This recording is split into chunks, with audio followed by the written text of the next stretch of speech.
Assalamualaikum warahmatullahi wabarakatuh.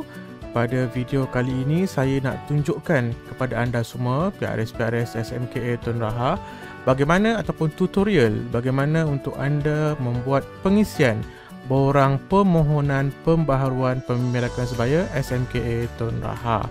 Seperti yang anda semua sedia maklum, bermula pada tahun 2021 iaitu tahun ini, setiap PRS SMKA Tun Raha perlu dan juga diwajibkan untuk membuat permohonan pembaharuan keahlian PRS masing-masing untuk tahun berikutnya. Okey, yang mana jika terdapat mana-mana PRS yang gagal mengisi borang ini, dia akan dianggap sebagai tidak berminat untuk meneruskan perkhidmatannya sebagai PRS dan secara automatik nama dia akan dikukuhkan daripada senarai rasmi PRS di SMKA Tun Raha. Okey, dan juga untuk maklumat anda semua, setiap permohonan akan diambil kira serta akan dinilai terlebih dahulu. Dan penilaian dilakukan dengan mengambil kira pelbagai aspek seperti contohnya keaktifan dalam PRS, sumbangan kepada PRS dan sekolah, penglibatan dalam program-program PRS dan sebagainya. Jadi bagaimana untuk mengisi borang tersebut? Okey, pada permulaannya, perkara pertama yang anda mesti lakukan adalah dengan klik borang ataupun klik pautan borang permohonan pembaharuan PRS SMKA Tun Raha seperti yang sedang tertera ini, ataupun anda akan diberikan link tersebut di ruangan description di bawah nanti. Anda hanya perlu klik sahaja dan isilah borang tersebut seperti biasa. Macam mana nak isi? Jom saya tunjukkan. Baik, sebaik saja anda klik link tersebut, anda akan dibawa ke satu Windows yang mana borang permohonan pembaharuan PRS akan keluarlah seperti yang anda sedang saksikan ini. Okey, apabila anda buka saja borang ini, perkara pertama yang anda boleh buat adalah dengan mengisi alamat email anda terlebih dahulu. Okey, anda bolehlah isi apa saja yang anda inginkan, email yang anda nak pastikan anda akan dapat balik borang tersebut. Okey, sebagai contoh saya isi borang atas nama saya ini. Okey, nanti anda kena isilah, make sure tak kisahlah Gmail ke, nak guna email MOE atau apa saja, tidak ada masalah. Okey, kedua, pastikan anda telah membaca ke semua penyataan-penyataan yang telah pun diberikan di sini, terutama dari segi syarat-syarat untuk melayakkan anda terus kekal. Okey, yang seterusnya anda pergi pada bahagian tahun. Di bawah ini anda hanya perlu pilih tahun yang tertera iaitu tahun 2021. Okey. Okey, kalau kata nanti tahun yang tertera adalah tahun 2022, maknanya anda perlu pilih tahun 2022. Begitu. Maknanya kena faham, ini adalah untuk renew pada tahun hadapan. Anda akan pilihlah apa yang keluar. Macam sekarang ni saya belum tukar lagi, nanti kita akan tukar pada 2022 macam itulah. Okey. Baik. Seterusnya tekan klik. Okey. Anda akan pergi kepada yang seterusnya, langkah seterusnya iaitu anda perlu mengisi maklumat di PRS. Perkara pertama, anda perlu mengisi gambar profil diri anda sendiri. Dan gambar yang dibolehkan adalah gambar yang jenis seperti yang telah pun dinyatakan. Elakkan gambar posing ataupun gambar yang jauh ataupun gambar beramai-ramai. Tidak. Seboleh-bolehnya gambar itu gambar anda seorang dengan latar belakang yang plain. Bukan latar belakang yang terlalu messy ataupun menyukarkan gambar anda untuk nampak. Okey, kalau boleh dapat latar belakang putih lebih bagus. Kalau tak boleh pun pastikan dia plain lah, yang mudah nampak kontra muka anda. Okey, macam saya akan pilih lah gambar-gambar yang mudah sikit. Sebagai contoh ni gambar saya akan pilih dan saya akan tekan upload. Okey, tunggu sampai habis upload. Okey, dia akan ada di ruangan sini, kamu akan nampak lah bahawa file ini telah pun di-upload. Okey, seterusnya anda boleh isilah nama masing-masing. Saya isi nama saya sendiri. Anda isi nama anda penuh dalam huruf besar. Kalau anda tulis dalam huruf kecil, dia akan error. Jadi tulis dalam huruf besar. Dan pilihlah kelas anda. Okey, pilihlah kelas anda yang tahun ini. Okey. Dan nombor kad pengenalan anda. So pastikan dalam menulis nombor kad pengenalan, anda mesti tulis nombor kad pengenalan yang ada tanda sempang. Contohnya, okey. So pastikan nama yang anda berikan itu, nombor kad pengenalan itu betul. Tepatlah, maksudnya tak ada masalah. Okey. Okey. Kalau ada masalah, dia akan error. Contohnya anda terlebih nombor, dia akan error. Okey. So masukkan nombor telefon macam biasa. Ikutlah macam mana pun, pastikan nombor anda ada. Okey. Dan alamat lengkap anda, rumah anda. Alamat lengkap adalah termasuk alamat rumah yang termasuk postcode serta negeri. So maknanya kalau dalam alamat anda tidak ada negeri, kena memastikan lengkap. So dapatkan maklumat yang selengkap-lengkapnya. Okey. Dan adakah anda murid asrama? Ya. Contoh macam saya kena isilah. So saya akan letakkan nama, alamat yang saya duduk sekarang, rumah saya duduk sekarang lah. Okey. Okey. Ini rumah yang saya lah. So anda kena pastikan, kena tulis nama rumah anda dengan alamat rumah anda dengan lengkap, termasuk nombor postcode serta negeri anda. Begitu. Okey. So kalau anda merupakan murid asrama, tekanlah ya. Kalau tidak, tekanlah tidak. So dua itu sajalah. Okey, selepas itu pergi semak dahulu adakah semua berisi. Okey. Dan kalau tak ada masalah, anda boleh tekan next. Macam biasalah. Okey. Bagi yang ke page seterusnya adalah pengalaman anda sebagai PRS. So anda bolehlah nyatakan pengalaman anda sebagai PRS tersebut. Dan kategori anda adalah apa? Sekiranya anda adalah PRS biasa, okey, kalau PRS biasa, anda boleh pilih jawatan di sana adalah ahli biasa.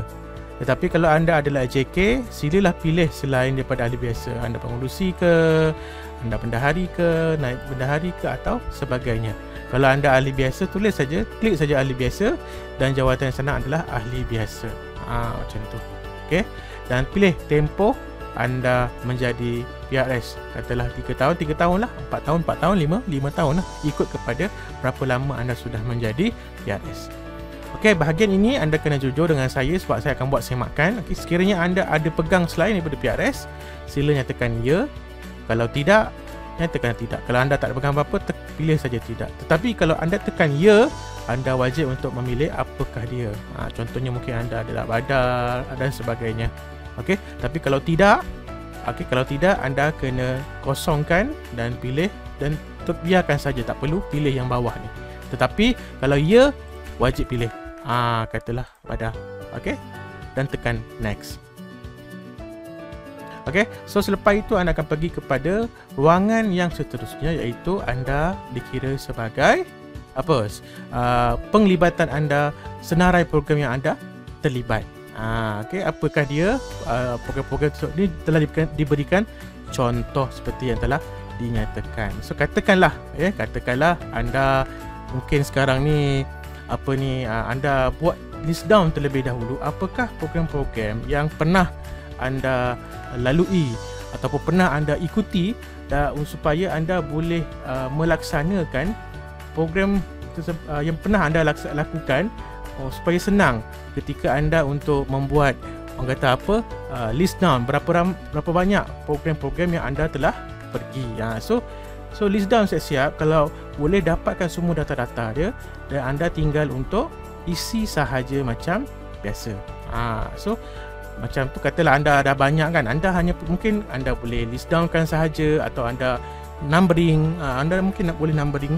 Macam saya akan buat numbering lah supaya nampak lah ada berapa banyak program yang saya dah ada, iaitu masuk dia lah. So macam gitu juga anda buat numbering siap-siap. Okey, buatlah apa dia.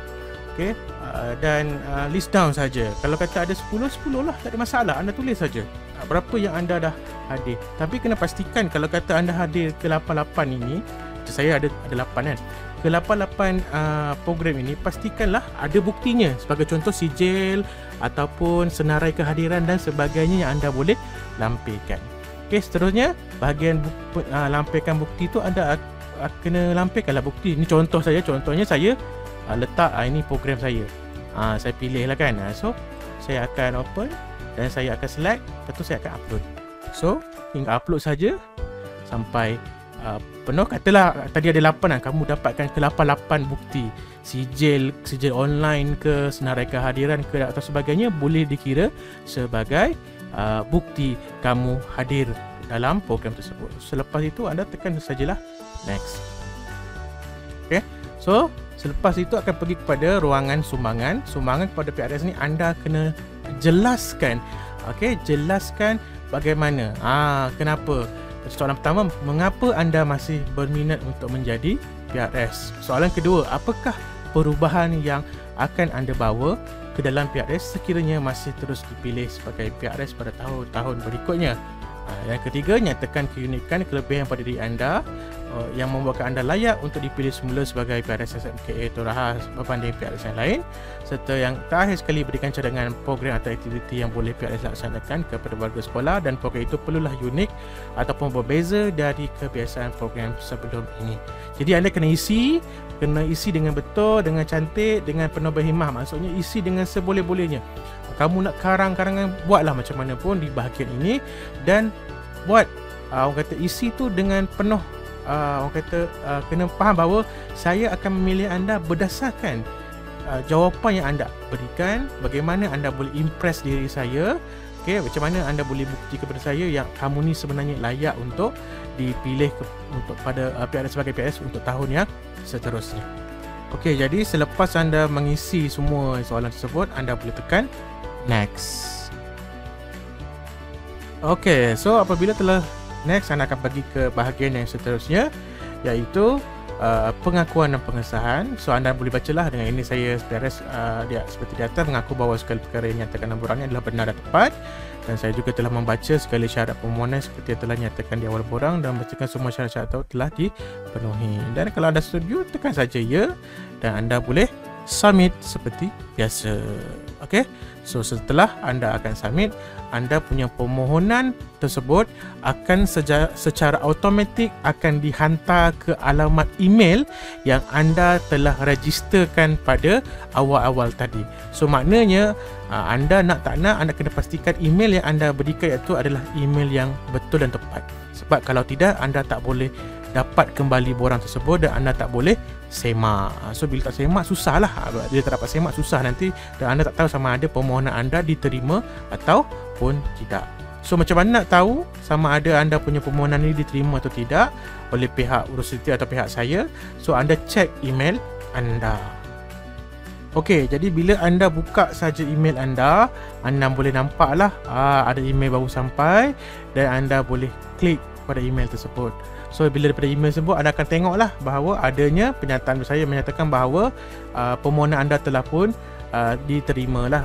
Okey, jadi anda fahamlah bahawa bila dah dapat tu, pihak universiti ataupun pihak saya dah dapat tengok, dan anda boleh tengok borang yang anda dah isi tadi dengan klik je PDF yang disertakan bersama dalam email tersebut. So ini kira borang anda lah. Inilah borang yang telah pun anda isi tadi. Okey, so kat situlah kita nampaklah semua yang kamu isi tu akan diterima. Semua pelibatan kamu tu akan ada kat sini, dan saya akan boleh semak. So ini macam inilah sumbangan tadi yang kamu buat tadi. Buatlah apa saja yang kamu nak, dan kita akan tengok nanti permohonan apa yang akan diterima oleh saya nanti. Mungkin ada yang tanya, kalau kata kita nak masukkan atau kita nak tambah bukti-bukti penglibatan kita selepas kita dah hantar atau kita dah submit borang, boleh tak? Boleh, tak ada masalah. Apa yang kamu perlu buat adalah kamu kena pastikan kamu buka balik link yang telah pun link borang tersebut balik semula dengan email yang sama, dan anda boleh pergi kepada edit your response yang ada di penghujung di borang tersebut. Kamu akan nampak yang berwarna biru tersebut. Klik saja dan pergilah ke ruangan untuk upload bukti-bukti tersebut, dan uploadlah apa yang kamu nak upload, sebagai contohnya gambar dan sebagainya untuk bukti kehadiran kamu, dan selepas itu submit macam biasalah. Okey, boleh kan? Okey, jadi itulah dia sebahagian ataupun tutorial bagaimana cara untuk membuat pengisian borang pembaharuan permohonan pembaharuan pembedakan sebaya untuk SMKA Tun Rahah. Jadi saya mohon anda semua dapat laksanakan pengisian borang ini dengan segera, kerana dalam bulan penghujung bulan 8 atau bulan 9 kita akan keluarkan senarai nama siapakah yang akan kekal sebagai PRS. So all the best kepada anda semua. Tunjukkan kesungguhan anda dalam mengisi borang ini, dan jika anda rasa anda masih lagi berminat menjadi PRS, teruskan tunjukkan penglibatan anda, keaktifan anda dalam program-program PRS serta dalam grup-grup PRS yang sedia ada. Okey, itu sahaja dari saya. Sekian, wa taufiq wa hidayah. Assalamualaikum warahmatullahi wabarakatuh. Terima kasih.